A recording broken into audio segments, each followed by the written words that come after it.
Welcome to another edition of SHP Insight. My name is Andrew Butler, and I'm the Dean of the UAB School of Health Professions. Let's begin with some highlights from around the school. Our MS in Genetic Counseling program recently named Lynn Holt as Program Director. Lynn was the first ever director of that program, and we are thrilled to have her back in that role. Mohan Thimurilai in our Department of Health Services Administration received a 3-year NIDLR grant to research and develop a telehealth app that will have voice-based interaction on command like Siri or Alexa, and recommendations like Because You've Watched features on streaming channels. We are proud to be the 11th school in the U.S. to have a coalition of occupational therapy advocates for a diversity chapter. The chapter was recently formed by students in our MSOT program and already has 85 members.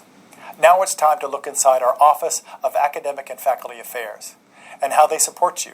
This week, I chatted with Senior Associate Dean Donna Slovensky about what is available, steps to add academic programming, processes for filing grievances, and much more. Dr. Slovensky, thanks for joining me today. When people ask about your office, what's your elevator speech answer? We guide the academic operations of the school, facilitate the development of new academic programs and processes, and facilitate the activities of the Academic and Faculty Affairs Committee. The team consists of me and Lee Test, the Learning Resource Center staff, and the Instructional Design staff. All departments are expanding offerings to meet the needs of today's world. As you can see on the screen, SHP has added over 16 minors, certificates, and degrees over the past 6 years. What is the best way for programs to work with you and your team to add academic programming? Well, no matter what type of programming you're developing, whether it's professional development, continuing education, tracks, minors, or degree programs, there are steps of review that have to be followed for each one. So what are the steps to follow in that process? So the important first step is to call Lee Test or send an email and ask for a meeting to talk about the intended program. Sometimes there are options that faculty haven't considered that will get them to the outcome they want but are better approaches. For example, we might recommend a track or a certificate rather than a new degree program.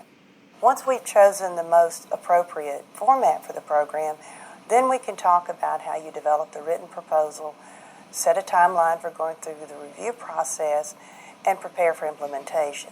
What are some resources that you provide that people tend to overlook? Faculty who work with our designers and who use the available teaching resources tend to have more robust courses and better designed course sites, and generally those things lead to better teaching evaluation.